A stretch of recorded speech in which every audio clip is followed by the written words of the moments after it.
এই যে এই একটা ড্র করছি এবং লাইনটা ড্র করছি আমি কত 3 ফিট 6। 3 ফিট 6 যদি হয়, ধরেন 3 ফিট 6 এর একটা ডোর, আমি লাইনটা কোথা থেকে নিয়েছি দেখেন, এই যে ডোরের কিন্তু এই কর্নার থেকে নিয়েছি, আমি কিন্তু সামনে থেকে নেই নাই, ঠিক আছে, আমি কিন্তু এই কর্নার থেকে নিয়েছি। এখন ডোরটাকে আমি এভাবে সিলেক্ট করব, সিলেক্ট করে আমি এখানে সেন্টার পয়েন্ট ধরবো, ধরে আমি মিরর করে দেব, ঠিক আছে, মিরর করে দিলাম।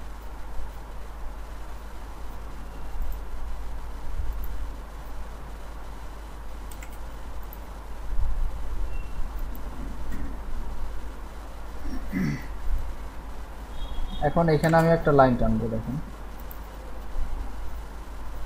এই পয়েন্টে খেয়াল করেন, হ্যাঁ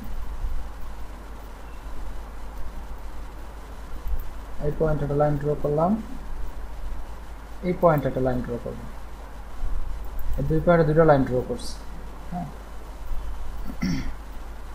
এখন সার্কেল নিব,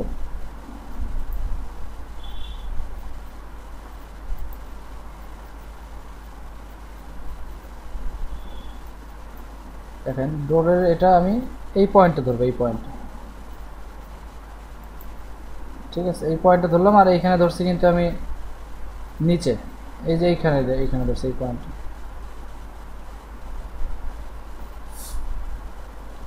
আচ্ছা, এখন এটা আমি এখানে সিলেক্ট করে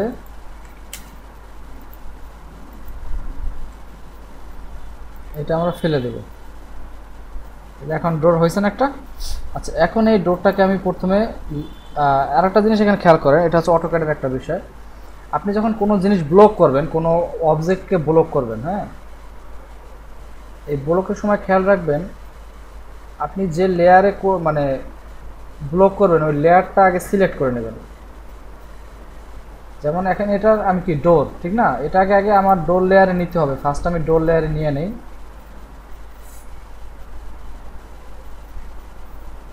ডোর লেয়ারে নিলাম, কালারটা এখান থেকে একটু চেঞ্জ করে দিই।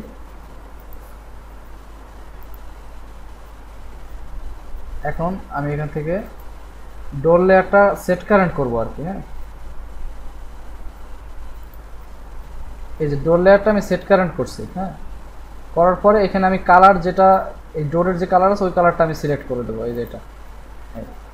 এখন আমি এইভাবে দেখে আমি অবজেক্টটাকে সিলেক্ট করব, অবজেক্টটাকে সিলেক্ট করলে বি এন্টার মানে ব্লক, হ্যাঁ, ব্লক করলে এটার নাম দিব DOOR ডোর, 3 ফিট 6 দিলাম, তো 3 ফিট 6 মাপের ডোর, হ্যাঁ।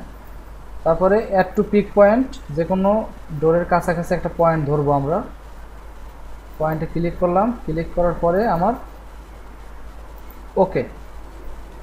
এখন দেখেন এটার কিন্তু কালারও পরিবর্তন হয়নি, এখন এই যে ডোর কালার এখানে যে লেয়ার আছে যেটা দিচ্ছি আমার সেইভাবেই আছে।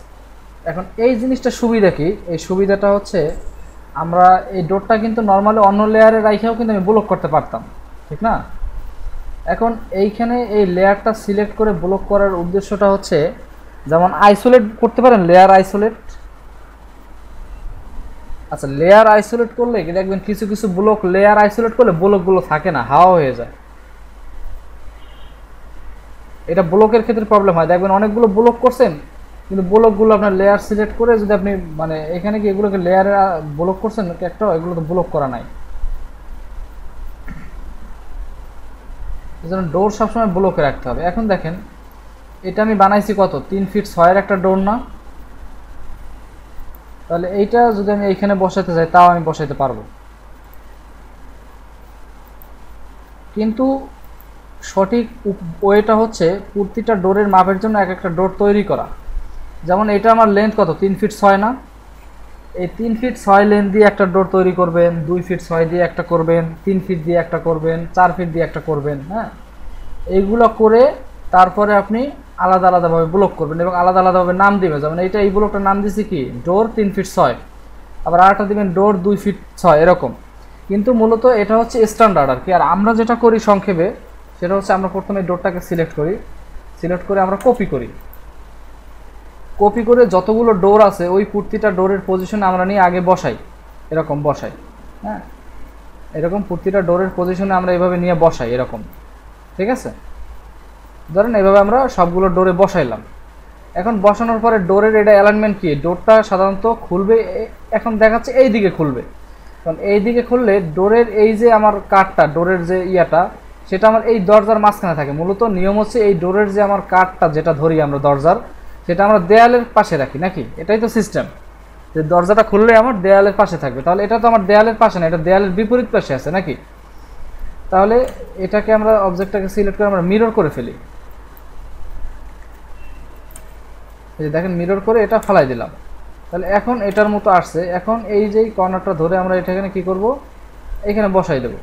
বসালে দেখেন ডোরটা আমার বড় আছে, এটা আমি স্কেল করে ছোট করে দেব। স্কেল করতে পারেন তো নাকি? আচ্ছা, এখন এখানে বসানোর সিস্টেমটা পাইছেন কিনা? তাহলে এইভাবে আমরা প্রত্যেকটা ডোর কিভাবে মিরর করতে হয় ইয়া করে আমরা ওইভাবে বসাই ফেলবো, ঠিক আছে।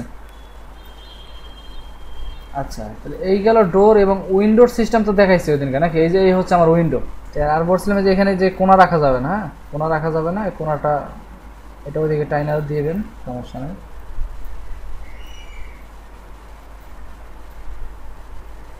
এখন দেখেন এই বারান্দায় কেউ এইভাবে দেয়, অথবা বারান্দা যদি মনে করেন আপনি একটাই ফালাই দেন, এরকম একটা লাইন যদি আপনি ফালাই দেন, এইভাবে একটা লাইন ফালাই দিলে এইভাবেও কিন্তু একটা বারান্দা হবে, দিতে পারবেন, ঠিক আছে। এইভাবে দেখালেন, চিকন লাইন দিয়ে বারান্দা দেখাই দিলেন। হ্যাঁ 3 ইঞ্চি। এখন এইটা কেন হয় সেটা আমি আপনাকে বলি। যেমন আমরা এই যে এটা একটা কি প্ল্যান না, প্ল্যানটা কি জানেন?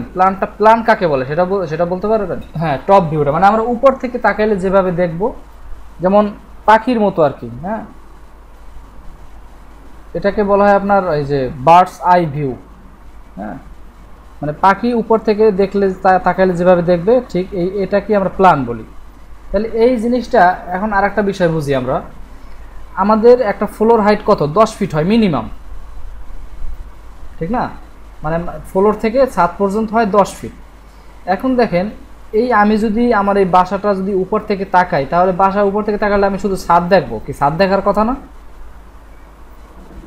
তাহলে আমি প্ল্যানটা কিভাবে দেখতেছি, ঠিক না? এখানে এই একটা প্রশ্ন। আর একটা প্রশ্ন হচ্ছে, আমি এই উইন্ডোগুলো আমি কেন দেখবো? আমি তো শুধু দেয়ালগুলোও দেখতে পারি, কারণ উইন্ডোগুলো তো মাঝখান দিয়া, উইন্ডোগুলো শুধু মাঝখান থেকে। হ্যাঁ, কারণ আপনার ফ্লোর থেকে তো আর উইন্ডো ওঠে না। ফ্লোর থেকে কি উইন্ডো ওঠে? কারণ ফ্লোর থেকে মিনিমাম 2 ফিট 6 ইঞ্চি দেয়াল ওঠে, তারপর উইন্ডো, তারপর হচ্ছে আবার 4 ফিট 6 পরে কিন্তু আবার উইন্ডো শেষ, তার উপরে কিন্তু আর উইন্ডো নাই। তাহলে আমরা উইন্ডোটা কেন দেখাই, বা কেন উইন্ডো দেখাইতে হয়? এর মানে হচ্ছে আমরা যখন কোনো একটা মানে প্ল্যান উপর থেকে দেখি, ওই প্ল্যানটাকে আমরা, ওই ঘরটাকে আমরা 5 ফিট হাইটে আমরা কেটে ফেলি, কাটলে আমরা এইরকম দেখি না সেকশন। এটাও কিন্তু একটা প্রকারের সেকশন, এটাও কিন্তু একটা প্রকারের সেকশন। কীরকম?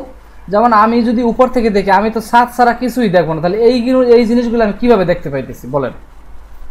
মানে হচ্ছে ঘরটাকে মাঝখান দিয়ে যদি আমরা সোজাসুজি কেটে ফেলি, মনে করেন আপনার মনে করেন একটা মানুষ দাঁড়ায় আছে, হ্যাঁ মানুষ দাঁড়ায় আছে, এখন মানুষের আপনার একটা তলোয়ার দিয়ে মানুষের কল্লাটা মাথাটা যদি ফেলে দেন, তাহলে ওই যে গলার ভিতরে কী কী আছে ওই জিনিসটা কিন্তু আপনি দেখতে পাচ্ছেন। বুঝাইতে পারছে কিনা? ঠিক না? কিন্তু আপনি যদি উপর থেকে তো আমার মাথাটাই দেখতে পাচ্ছেন, যদি আমার গলার ভিতরে কিছু দেখতে চান, তাহলে কিন্তু আমার তলোয়ার দিয়ে আমার মাথাটা যদি ফালাই দেন, তাহলে আপনি সব দেখতে পাবেন যে গলার ভিতরে কয়টা রগ আছে, কি আছে নাকি।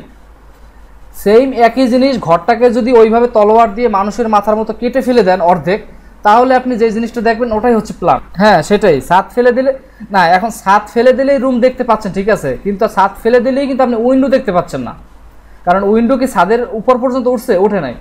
উইন্ডোটা উঠছে মনে করেন যদি মোটামুটি 5 ফিট লেভেলে যদি আপনি কাটেন, তাহলে আপনি উইন্ডোটার সব কাটা পড়তেছে। এই কারণে আমরা যে প্ল্যানটা দেখি, এটাকে আমরা বলি যে 5 ফিট লেভেল হাইটে আমরা কাটি। এটা সাধারণত ভাইবাতে জিজ্ঞেস করে হয়তো যে আমরা না। এখন আপনিই চিন্তা করেন, আপনি যে টপ থেকে যদি দেখেন, তাহলে কি এই প্ল্যানটাকে আপনি দেখতে পারবেন? এখন দেখেন এই যে প্ল্যানটা আপনি দাঁড় করাইছেন, কিন্তু প্ল্যানটাতে আপনি মানে প্রথম যে ভুলটা করছেন সেটা হচ্ছে আপনি ফ্রন্টে জায়গা ছাড়ছেন, কিন্তু উভয় দিকে আর কোনো জায়গা ছাড়েন নাই। কারণ এইখানে যে জিনিসটা হবে, এইখানে যেমন আপনি যখন এখানে একটা কলাম দিলেন, মনে করেন আপনি এই কর্নারে একটা কলাম দিলেন, এখানে এটা কলাম বসলো, এই কলামটার জন্য কিন্তু একটা বেস দিতে হবে না আপনাকে। বেসটা মিনিমাম এতটুকু হবে, ঠিক না? বেসটা যদি এতটুকু হয় তাহলে আপনি এদিকে জায়গা না, আপনি কার জায়গায় বেস দিন। আপনি এটা করেন, আপনি এটা করা যাবে, কিন্তু কখন? যেমন এইখানে আপনি কলামটা যদি আপনি এই কর্নারে সেট আপ করতে পারেন বা এই কর্নারে যদি পারেন, করার পরে আপনি এটা ক্যান্টিলিভার দিয়ে উপরতলা থেকে নিয়ে গেলেন, তাহলে আর কোনো অসুবিধা নেই। আচ্ছা, ড্রয়িংয়ে কিন্তু এরকম ইয়ার সাথে ছিল, ড্রয়িংয়ে কিন্তু অফসেট দেওয়া ছিল, দেখেন আপনি। কারণ আমি কিন্তু আপনাকে শুরুতেই বলছি যে ভাই সামনে আমার 3 ফিট আর উভয় দিকে 2.5 ফিট করে ছেড়ে দিতে হবে, কিন্তু আপনি সেই প্রথমেই মানে ভুল করে ফেলছেন সিস্টেমে। কারণ দেখা যায় আপনি যদি এইরকমভাবে ড্রয়িং করেন, তারপরে ড্রয়িং করার শেষে যদি দেখেন যে এই ঘটনা ঘটাই ফেলেছেন, তখন কিন্তু আপনার প্ল্যানটাকে সাজাইতে আবার আপনার অনেক। এই হলো আমার আর্কিটেকচারাল প্ল্যানের মোটামুটি বেসিক, এটা তো বুঝতে পারছেন নাকি? আচ্ছা, তাহলে এই বিষয়গুলো ফলো করে আপনি আর একটা প্ল্যান করবেন নিজের মতো। কোন কোন বিষয় ফলো করবেন, যে আমার জায়গা কতটুকু ছাড়তে হবে, একেবারে ডোরগুলো লেয়ারে থাকবে, আমার উইন্ডোটা লেয়ারে থাকবে, হ্যাঁ। এবং আর একটা জিনিস দেখেন, এই যে এখানে একটু দেয়াল বাঁকা করছেন, এতটুকু বাঁকা আসলে পসিবল না, এতটুকু বাঁকা আসলে পসিবল না। আপনি যদি এই দেয়ালটাকে ধরেন, এখান থেকে যদি এরকম ধরতেন, ধরে এই দেয়ালটা এরকম ধরলেন, এই যে এরকম যদি মিলিয়ে দিতেন, তাহলে দেখেন জিনিসটা কিন্তু খারাপ দেখায় কেন, ভালো দেখায়। এই জিনিসগুলো একটু খেয়াল রাখতে হবে, কারণ চাইলেই আপনি একটা আর্কিটেকচারাল প্ল্যান ঘুরাইতে পারবেন না, বা একটা অতটুকু 1 ইঞ্চিও না দেখাবে, দেখবেন আপনি হাফ ইঞ্চির জন্য একটা দেয়াল আপনি খারাপ করবেন বা বাহির থেকে দেখতে খারাপ দেখে। এখন ওই 1 ইঞ্চি আমি বলি মানে অনেক সুন্দরের জন্য ওই কিছু ফ্র্যাকশন স্যাক্রিফাইস করতে হবে, কিন্তু কথা হচ্ছে 1 ইঞ্চি অনেক সময় দেখা যায় 1 ইঞ্চি বেশি যাওয়া যাবে না, কিন্তু আমার যদি জায়গা থাকে তাহলে যাওয়া যাবে, কিন্তু 1 ইঞ্চি অনেক সময় নিজে স্যাক্রিফাইস করতে হয়। এই যে আপনার ডাইমেনশন থেকে আর্ক লেন্থ দেখবেন, এই যে আর্ক লেন্থ